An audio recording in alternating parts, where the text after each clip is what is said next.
అందరికీ నమస్కారం. ఆజ్కి స్వాగతం. నా పేరు జే. కథలోకి వెళ్ళే ముందు ఆర్చ్ అంటే ఏంటో తెలుసుకుందాం. ఆర్చ్ అంటే అనామలీస్, రిచువల్స్, క్రియేచర్, క్రైమ్ మరియు హారర్. మనలో చాలామంది హారర్ స్టోరీస్ వినడానికి ఇష్టపడుతూ ఉంటారు. అందులో నేను ఒకడిని. హారర్ స్టోరీస్లో వచ్చే భయాన్ని ఎక్స్పీరియన్స్ చేయడం కోసం కొంతమంది చూస్తూ ఉంటే, మరికొందరు ఆ కథలో మిస్టరీ ఏంటి, ఆ మిస్టరీని ఎలా సాల్వ్ చేస్తారు అని తెలుసుకోవడానికి చూస్తూ ఉంటారు. మరికొందరు ఆ కథలో ఇన్వాల్వ్ అయిపోయి వాళ్ళని ఆ సిచ్యువేషన్లో ఊహించుకొని చూస్తూ ఉంటారు. అందుకనే చాలామందికి హారర్ స్టోరీస్ అంటే ఇష్టపడుతూ ఉంటారు. తెలుగు కమ్యూనిటీ ఛానల్స్లో చాలా వరకు ఇలా హారర్ కథలు చెప్పే ఛానల్స్ ఉన్నాయి. కొంతమంది డాక్యుమెంటరీస్గా చెప్తూ ఉంటారు, కొంతమంది స్టోరీస్గా చెప్తూ ఉంటారు, కొంతమంది మిస్టరీస్గా చెప్తూ ఉంటారు. వాళ్ళకి మనకి తేడా ఏంటంటే, చాలా హారర్ ఛానల్స్లో మీరు వినే కథలు ఫిక్షనల్ బేస్డ్గాను లేదా లెజెండ్స్ బేస్ చేసుకొని చెప్తారు. అవి ఆసక్తికరంగానే ఉంటాయి, కానీ మా ఛానల్ వీటికి వేరుగా ఉంటుంది. మా ఛానల్లో మీరు చూసే ప్రతి కథ రియల్ బేస్డ్ ఇన్సిడెంట్ మీద ఉంటుంది. అవి నిజంగా జరిగే ఉంటాయి, లేదా పోలీస్ రికార్డులో కానీ, కోర్ట్ కేసెస్లో కానీ, ఇన్వెస్టిగేషన్ డాక్యుమెంట్స్లో కానీ, ఆర్కైవ్స్లో కానీ, ఇలా అన్నీ పరిశీలించిన తర్వాతే మీ ముందుకు మేము తీసుకొస్తాము. చాలామంది ఛానల్స్లో ఫ్యాక్ట్స్ మరియు అక్కడ జరిగిన ఇన్సిడెంట్స్ని మీకు చెప్తూ ఉంటారు. కానీ మన ఛానల్లో ఏంటంటే, వాటిని ఒక మంచి నరేటివ్ స్టైల్, చాలా గ్రిప్పింగ్ కథలుగా మీ ముందుకు తీసుకురావడమే మా యొక్క లక్ష్యం. అవి మీ ముందు జరుగుతున్నట్టు, మీరు ఆ పాత్రలో లీనమైపోయేటట్టు, ఊహించుకునేటట్టు చెప్పడమే ఈ యొక్క ఛానల్ లక్ష్యం. అలాగే మా ఛానల్లో ఫిక్షన్ కంటెంట్ ఉంటుంది అంటే, అవును ఉంటుంది. ఒక 5 to 10% మాత్రమే మేము ఫిక్షన్ యాడ్ చేస్తాం. అది కూడా కథకి ఒక బెనిఫిట్ అవుతుంది, మీరు దానికి అట్రాక్ట్ అవుతారా అంటే మాత్రమే మేము యాడ్ చేస్తాం. అండ్ మేము ఓన్లీ హారర్ స్టోరీసే చెప్తామంటే కాదు. మా ఛానల్లో మా పేరుకు తగ్గట్టే అనామలీస్, ఏలియన్స్, అన్ఎక్స్ప్లెయిన్డ్ ఫినామినా, ఇంకా చాలా కథలు మేము ముందుకు తీసుకురాబోతున్నాం. మా ఛానల్లో మేమిద్దరము వర్క్ చేస్తున్నాం. వారానికి 1 లేదా 2 ఎక్సైటింగ్ స్టోరీ టెల్లింగ్తో మేము ముందుకు రాబోతున్నాం. అవి 3 లేదా 4 వీడియోస్గా మారాలంటే మీ యొక్క ఇంట్రెస్ట్ మరియు మీ యొక్క ఆదరణ మాకు కావాలి. అందుకే మా ఛానల్కి కనెక్ట్ అయ్యి ఉండండి, మీ ఫ్రెండ్స్కి ఈ వీడియో షేర్ చేయండి. ఇంకెందుకు లేటు, కథలోకి వెళ్ళిపోదాం. లైట్స్ డిమ్ చేసుకోండి, హెడ్ ఫోన్స్ పెట్టుకోండి. Let's rock.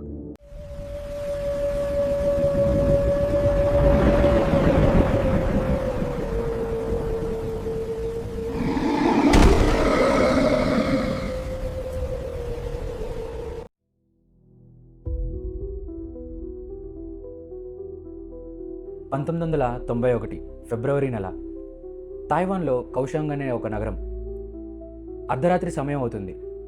ఒక హోటల్ పార్కింగ్ లాట్లో 2 ట్యాక్సీ డ్రైవర్స్ మాట్లాడుకుంటూ ఉంటారు. ఆ రోజంతా చేసిన ట్రిప్స్ గురించి, ఆ రోజు ఏం జరిగిందో వాళ్ళు మామూలుగా మాట్లాడుకుంటూ ఉంటారు. ఆ ఇద్దరిలో ఒక వ్యక్తి పక్కనే ఆగిన ఒక ట్యాక్సీ వైపు చూస్తాడు. చూశాక ఒక వ్యక్తిని చూసి, అది కూడా లివ్ అని చెప్పి అంటాడు. రెండో వ్యక్తి కూడా అటువైపు చూసి తన గురించి మాట్లాడుకోవడం మొదలు పెడతారు. అతని పేరే లివ్ షోఫాంగ్. లివ్ వయసు 25 సంవత్సరాలు. కౌషాంగ్లోనే పుట్టి పెరిగాడు. ఎవరికి అతని పర్సనల్ లైఫ్ గురించి ఎక్కువగా తెలియదు. తనకి చాలా తక్కువ మంది ఫ్రెండ్స్ ఉండడం, ఇంకా తను ఎక్కువగా ఎవరితో మింగిల్ అవ్వడంతో తన పర్సనల్ లైఫ్ గురించి చాలా తక్కువ మందికి తెలుసు అండ్ చాలా తక్కువ తెలుసు. అతను చాలా సైలెంట్ వ్యక్తి. ఆ ట్యాక్సీ కంపెనీలో తను ట్రిప్స్ అన్ని పూర్తి చేసుకొని తను అపార్ట్మెంట్కి వెళ్ళిపోయేవాడు. ఎవరితో తగాదా పెట్టుకునేవాడు కాదు. చాలా పీస్ఫుల్ మనిషి అనమాట. తన ప్రపంచంలో తను ఉండేవాడు. అయితే కొద్ది నెలలుగా లివ్ ప్రవర్తన చాలా వింతగా మారడం అందరూ గమనిస్తూ ఉంటారు. ఎవరూ లేని సమయంలో అక్కడ ఎవరో ఉన్నట్టు, ఎవరితోనో మాట్లాడుతున్నట్టు, చంపేస్తా అని ఏవేవో మాట్లాడుతూ ఉండేవాడంట. తన క్యాబ్లో దేవుడి పటాలు, టాలిస్మెన్, ఇంకా వింత సింబల్స్, బుద్ధుడి విగ్రహాలు డోర్స్ మీద, విండోస్ మీద, ఇంకా డాష్ బోర్డ్ మీద అన్ని చోట్ల పెట్టేసి ఉంటాడనమాట. ఇలాంటి ప్రవర్తన మొదలుపెట్టిన తర్వాత ఆ ట్యాక్సీ కంపెనీలోని డ్రైవర్స్ మాత్రమే కాదు, తన చుట్టుపక్కల ఉంటున్న నైబర్స్, ఇంకా వాళ్ళ టెనెంట్స్ కానీ వాళ్ళ అపార్ట్మెంట్లో అందరూ చూడడం మొదలు పెడతారు. ట్రిప్స్ అన్నీ కంప్లీట్ చేసుకొని అపార్ట్మెంట్కి వెళ్లకుండా ఆ సమయంలో తను ఆ క్యాబ్లోనే పడుకునేవాడంట. అపార్ట్మెంట్కి వెళ్ళి తన సొంత ఇంట్లో పడుకోకుండా క్యాబ్లో పడుకోవటం ఏంటి అని చెప్పి చాలా వింతగా మాట్లాడుకోవడం మొదలుపెట్టారు జనాలు. మొదట్లో ఏమో కొంచెం ఏదైనా డిస్టర్బ్ అయ్యి ఉంటాడు, ఏదైనా పాపం ఏదో అయ్యి ఉండిద్ది అని చెప్పి అనుకుంటా అనుకునేవాళ్ళు కానీ తర్వాత చాలా వింతగా ప్రవర్తిస్తున్నాడని చెప్పి అందరూ గమనిస్తారు. టాక్సీ లోపల రాత్రిపూట ఎవరూ లేని సమయంలో ఎవరితోనో మాట్లాడుతూ రేర్ మిర్రర్‌లో ఎవరో ఉన్నట్టు చూస్తూ ఉండేవాడంట. అయితే ఒకరోజు అక్కడున్న పోలీస్ స్టేషన్‌కి ఒకళ్ళు ఫోన్ చేసి అతని ప్రవర్తన గురించి చెప్తారు. మొదట ఆ పోలీసులు ఇది ఒక నార్మల్ బిహేవియరల్ కేస్‌గా అనుకుంటారు. కానీ కొద్ది సమయం తర్వాత లివ్వా ఇది మొదట ఎప్పుడో విన్నామే అని చెప్పి కొన్ని నెలల ముందు రికార్డ్స్ తీస్తే అతని పేరు ఉంటుంది. అయితే ఒక మిస్సింగ్ పర్సన్ కేసులో అతన్ని రొటీన్ క్వశ్చనింగ్ కోసం అని చెప్పి పిలుస్తారు. ఆఖరిగా ఆ మిస్సింగ్ పర్సన్తో మాట్లాడింది మన లివ్. అప్పుడు అతని మీద డౌట్ ఉండేది కాదు.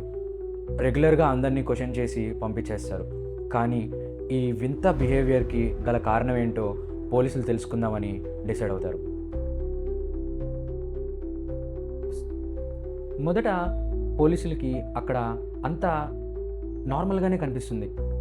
ఎప్పట్లానే లివ్ తన క్యాబ్లో ట్రిప్స్ కంప్లీట్ చేసుకుంటూ ఉంటాడు.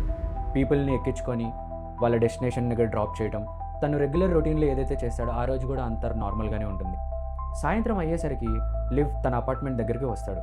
అపార్ట్మెంట్ కింద ఉన్న పార్కింగ్ లాట్లో తన క్యాబ్ని పార్క్ చేసి బయటకు దిగాల్సిన లివ్ బయటకు దిగకుండా క్యాబ్లోనే ఉంటాడు.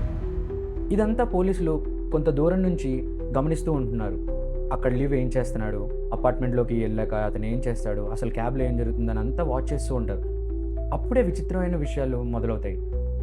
పార్కింగ్ లాట్లో పార్క్ చేసిన లివ్ క్యాబ్ బయటకు రాకుండా రేర్ మిర్రర్లో ఇంచి వెనకాల ఎవరితోనో మాట్లాడుతున్నట్టు వియర్డ్గా మాట్లాడటం మొదలు పెడతాడు.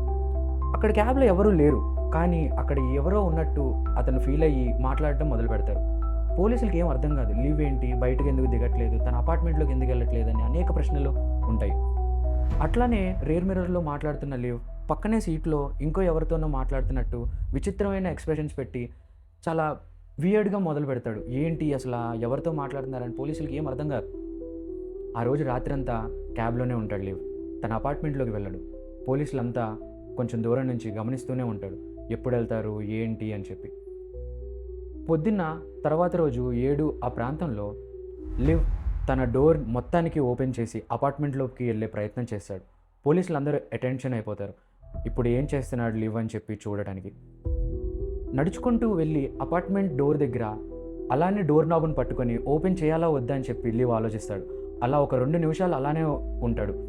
పోలీసులకి అతను ఎందుకు అలా ఆగిపోయాడని చెప్పి అసలు అర్థమే కాదు. ఒక 2 నిమిషాల తర్వాత వెంటనే డోర్ హఠాత్తుగా ఓపెన్ చేసి లోపలికి పరిగెత్తుకుంటూ లివ్ వెళ్ళిపోతాడు. పోలీసులు లోపలికి వెళ్ళి కాసేపు అయ్యాక వస్తాడు అనుకొని వాళ్ళ కారులో రిలాక్స్ అవుదామని చెప్పి అనుకుంటారు. కానీ ఒక కన్నైతే లివ్ మీద వేసుంటారు. లివ్ వెళ్ళిన 5 నిమిషాలకి ఒక్కసారిగా డోర్ని ఇలా ఓపెన్ చేసుకొని నేరుగా పోలీసుల దగ్గరికి పరిగెత్తుకుంటూ వచ్చేస్తాడు. పోలీసులకి ఏమీ అర్థం కాదు. అలా పరిగెత్తుకుంటూ వచ్చిన లివ్ ఆయాసంతో భయంతో వణికిపోతూ ఉంటాడు. పోలీసులకి అక్కడ జరుగుతున్నది ఒక్కటి కూడా అర్థం కాదు. అసలు ఎందుకు మనిషి ఇంతలా భయపడుతున్నాడు అని చెప్పి. అక్కడికి వచ్చిన లివ్ ఒక్క మాటనే పదే అంటున్నాడు, ఆమె నన్ను వదలట్లేదు, నన్ను వెంటాడుతుంది అని చెప్పి అంటాడు. పోలీసులు లివ్ని అక్కడ ప్రశ్నిస్తారు, ఎవరు నిన్ను వెంటపడుతున్నారు, ఏం జరుగుతుంది, ఎవరున్నారు అపార్ట్మెంట్లో అని చెప్పి అడిగితే లివ్ మాత్రం అదే సమాధానం, ఆమె నన్ను వదిలిపెట్టట్లేదు, దయచేసి నన్ను ఇక్కడ ఉంచద్దు, మీతో పాటు తీసుకెళ్ళిపోండి అని చెప్పి బతిమలాడతాడు. వణికిపోతూ ఉంటాడు. లోపలికి వెళ్ళిన పోలీసులు అక్కడ ఎవ్వరూ లేరు అని చెప్పి గమనిస్తారు. అక్కడ ఎవరైనా అటాక్ చేశారేమోనని చెప్పి ఏదైనా ఆబ్జెక్ట్స్ కోసం చూస్తారు, కానీ అలాంటి వస్తువులు అక్కడ ఏమీ దొరకవు. అయితే బయటకు వచ్చాక కూడా లివ్ వణుకుతూనే ఉంటాడు భయంతో. ఇంకా ఒళ్ళంతా చెమటలు పట్టేసి అక్కడ ఏం జరుగుతుందో పోలీసులకు అర్థం కాక లివ్ని పోలీస్ స్టేషన్కి తీసుకెళ్ళి ప్రశ్నిద్దామని చెప్పి అనుకుంటారు. అయితే అతన్ని ఎమ్మటే పోలీస్ స్టేషన్కి తీసుకెళ్ళి అడుగుతారు, ఏం జరిగిందో చెప్పమని చెప్పి. అయినా అతన్ని నోటంట ఒక మాటే వస్తూ ఉంటుంది, షివరింగ్ అయిపోతూ ఉంటాడనమాట భయంతో. ఆమె నన్ను వదలలేదు అని చెప్తూ ఉంటాడు. ఎవరు వదలలేదు, ఎందుకు వదలలేదు అనేది ఏం అర్థం కాదు, కానీ తను అదే చెప్తూ ఉంటాడనమాట. ఆమె నన్ను వెంటాడుతుంది, నన్ను వదలలేదు అని చెప్పి భయపడుతూ పదే అదే చెప్తూ ఉంటాడు. పోలీసులు కాసేపు శాంతింపబరిచి మంచినీళ్ళు ఇచ్చి అసలు ఏం జరిగిందో సరిగ్గా చెప్పు అని చెప్పి లివ్ని ప్రశ్నించడం మొదలు పెడతారు. Let's go back to 1990 April. మనం మాట్లాడుకుంటున్న కథకి ఆల్మోస్ట్ 1 సంవత్సరం ముందనమాట. తైవాన్లో అప్పుడు ర్యాపిడ్గా టూరిజం పెరుగుతుంది. ప్రతి ఏడాది టూరిస్టుల సంఖ్య పెరుగుతూనే వచ్చింది. అప్పట్లో అదొక చాలా సేఫ్ కంట్రీ అనమాట. జపాన్ నుంచి టూరిజం కోసం చాలామంది ఇక్కడికి వస్తూ ఉండేటోళ్ళు. అక్కడ లోకల్ సైట్స్ ఇంకా టూరిజం ప్లేసెస్ చాలా ఉండేవన్నమాట ఆ సమయంలో. జపాన్లో యమిట్సు ప్రిఫెక్చర్కి చెందిన మరికో ఒకుట్సా అనే ఒక అమ్మాయి అందరిలానే తన సెలవులకి జపాన్కి వచ్చి అక్కడ లొకేషన్లు చూసి వెళ్దామని చెప్పి అనుకుంటుంది. మరికో 28 ఏళ్ళు. ఆమె ఏప్రిల్ 4 నుంచి 6 వరకు తాయిపీ చేరుకొని 7వ తారీఖు మళ్ళా జపాన్కి రిటర్న్ అవుదామని చెప్పి ప్లాన్లో ఉంటుంది. అయితే 4 నుంచి 6వ తారీఖు వరకు అక్కడున్న local places, local foods, restaurants ఇంకా హోటల్స్లో అన్నీ ఎక్స్ప్లోర్ చేసుకుంటూ ఉంటుంది. చివరి రోజు ఆమె ఆఖరిగా రాస్తున్న లెటర్ అనమాట. వాళ్ళ పేరెంట్స్కి ఇంకో 2 రోజుల్లో నేను జపాన్ వచ్చేస్తున్నానని చెప్పి రాసి పెడుతుంది. అప్పటి వరకు తను రెగ్యులర్గానే ఎప్పటికప్పుడు వాళ్ళ ఫ్రెండ్స్కి కానీ వాళ్ళ ఫ్యామిలీకి కానీ లెటర్స్ మరియు పోస్ట్ కార్డ్స్ పంపుతూనే ఉండేది. కానీ చివరిగా తను రాసిన లెటర్ ఏంటంటే, నేను జపాన్కి 2 డేస్లో తిరిగి వస్తాను అని రాసి ఉంటుంది. ఆమె తాయిపీలో ఉన్నంతసేపు బాగానే ఉంది. తైవాన్కి చేరుకున్న తర్వాత లాస్ట్ డే గడిపేద్దాం, అక్కడున్న లోకల్ సైట్స్ ఇంకా టూరిస్ట్ ప్లేసెస్ చూసేసి వెళ్ళిపోదాం అనుకున్న మరికో ఒక ట్యాక్సీని బుక్ చేస్తుంది. ఆ ట్యాక్సీలో వచ్చిన అతను మనం ఇప్పటిదాకా మాట్లాడుకున్న లివ్ షూఫాంగ్.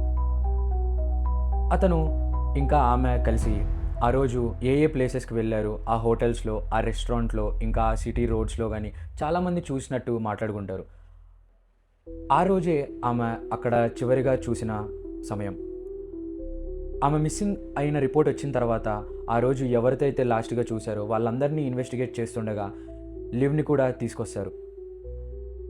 అందరిలానే ఇతను కూడా ఏమని చెప్తాడంటే, ఆమె నార్మల్ వ్యక్తి, నా క్యాబ్ ఎక్కింది, నాకు తర్వాత ఏం జరిగిందో తెలియదు, ఆమె చెప్పిన ప్లేస్లో నేను డ్రాప్ చేసేసానని మాత్రమే చెప్తాడు. అక్కడ ఏం జరిగింది అనేది ఇంకా అప్పుడు పోలీసులకి కన్ఫర్మేషన్ లేదు. ఇది ఒక పక్క జరుగుతూ ఉండగా వాళ్ళ పేరెంట్స్ జపాన్లో కూడా వాళ్ళ అమ్మాయి కనపడకుండా పోయిందని చెప్పి మిస్సింగ్ కేసు ఫైల్ చేస్తారు. అది విన్న జనాలు చాలామంది పోలీసులకు ఫోన్ చేసి, ఈరోజు మేము ఒక అమ్మాయి రోడ్డు పక్కన ఏడుస్తూ ఉంది అని చెప్పి వాళ్ళకి ఫోన్లో చెప్పేవాళ్ళు. మరికొందరు తెల్లటి దుస్తులతో ఒక అమ్మాయి కనపడింది మాకు రోడ్డు మీద, ఆమె మరికోనే అని చెప్పి చెప్పేటోళ్ళు. ఇంకొన్ని ఫోన్ కాల్స్ అయితే చాలా మెల్లగా ఎవరో జాపనీస్ వాయిస్లో మాట్లాడుతున్నట్టు వినిపించేవి.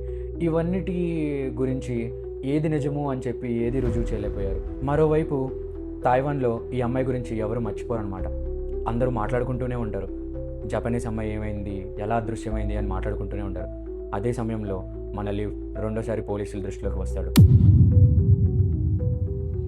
మొదట ఎప్పుడైతే అతన్ని ఇన్వెస్టిగేట్ చేశారో అప్పుడు అతను చాలా నార్మల్ బిహేవియర్గా ఉండేప్పటికీ అతని మీద ఎలాంటి డౌట్ రాలేదు. కానీ ఈసారి దొరికినప్పుడు అతని విచిత్రమైన ప్రవర్తన, క్యాబ్లోనే పడుకోవడం, అపార్ట్మెంట్కి వెళ్ళకపోవడం, ఎవరితోనో మాట్లాడడం, ఇవన్నీ చూసిన పోలీసులు అసలు లివ్ ఏంటి, ఇలా ఎందుకు అయ్యాడు అని చెప్పి ప్రశ్నిద్దామని చెప్పి అనుకుంటారు. కానీ ఈసారి లివ్ మౌనంగా లేడు. ఆ రోజు ఏం జరిగిందో లివ్ పోలీసులకి చెప్పటం మొదలు పెడతాడు. ఆ రోజు మరికో జపాన్ నుంచి తైవాన్కి వస్తుంది. తైవాన్లో కొద్ది రోజులు ఉండి స్వదేశానికి తిరిగి వెళ్ళిపోదామని చెప్పి అనుకుంటుంది. అక్కడ దగ్గరలో ఉన్న హోటల్కి వెళ్ళడానికి ఆమె ఒక ట్యాక్సీని బుక్ చేస్తుంది. ఆ ట్యాక్సీలో ఉన్నది లివ్ అందరి ట్యాక్సీ డ్రైవర్స్లానే ఆమెను వాళ్ళ ఇంటికి ఇన్వైట్ చేస్తాడు. ఆ రోజుల్లో తైవాన్కి వచ్చిన విదేశీ యాత్రికులు హోటల్ స్టే కన్నా అక్కడ ఉన్న లోకల్ ట్యాక్సీ డ్రైవర్స్ లేదా వాళ్ళ ఫ్యామిలీస్ ఉండే హౌసెస్లోకి వీళ్ళు పేయింగ్ గెస్ట్గా వెళ్ళేవాళ్ళు. అది వాళ్ళ ఒక ట్రెడిషన్. అది చాలా కామన్ అనమాట అప్పట్లో. ట్యాక్సీ డ్రైవర్స్ అలాంటి ఫారెన్ టూరిస్ట్ ఎవరైనా వచ్చినా సరే వాళ్ళని ఇన్వైట్ చేసి ఇంటికి రమ్మనేవాళ్ళు. అది వాళ్ళు యాక్సెప్ట్ చేసేవాళ్ళు, ఎందుకంటే అది చాలా తక్కువ ఖర్చుతో కూడుకున్నది.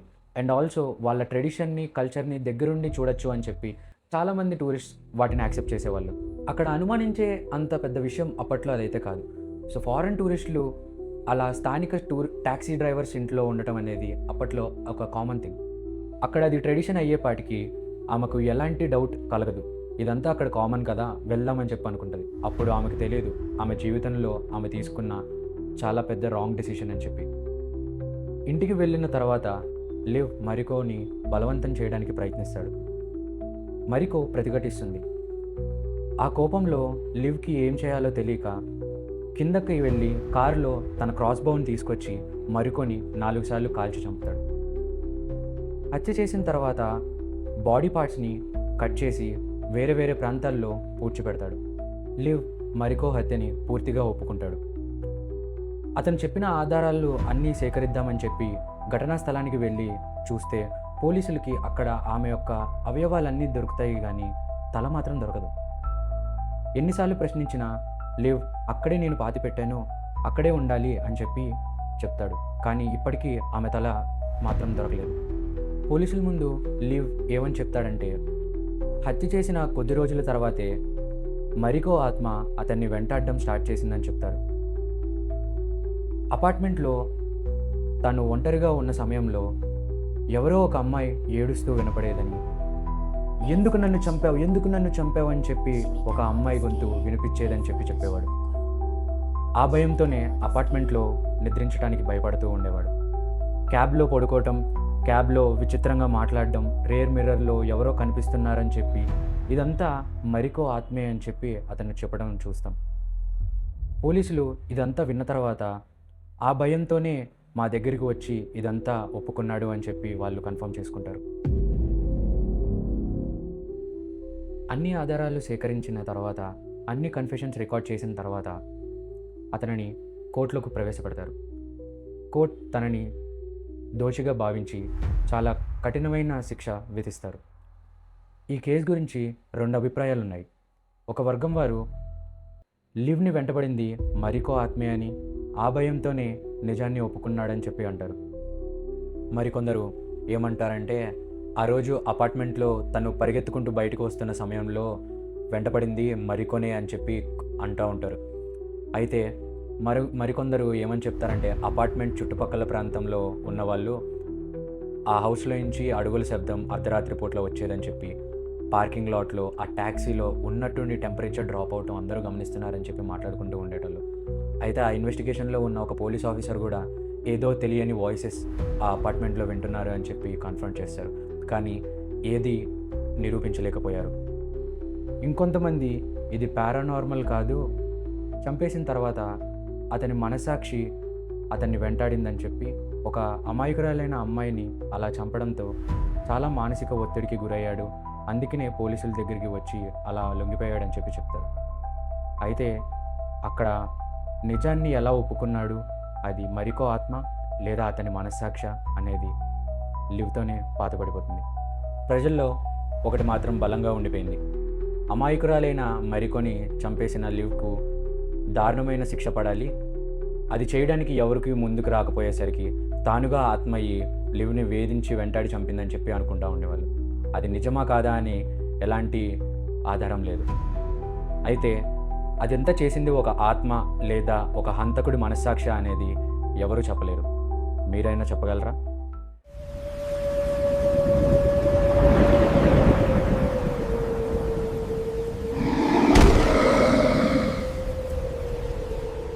అయితే ఫ్రెండ్స్, ఈరోజు కథ మీకు నచ్చిందని చెప్పి నేను ఆశిస్తున్నాను. ఈరోజు కథకి సంబంధించిన థియరీస్, థాట్స్ మరియు ఒపీనియన్స్ ఏమైనా ఉంటే కామెంట్ చేయండి. Stay curious. గుర్తుపెట్టుకోండి, ఒక నిజం కల్పితం కన్నా భయంకరమైంది. నేను మీ జై, ఆచ్ బై విజయ్. మళ్ళా కలుద్దాం.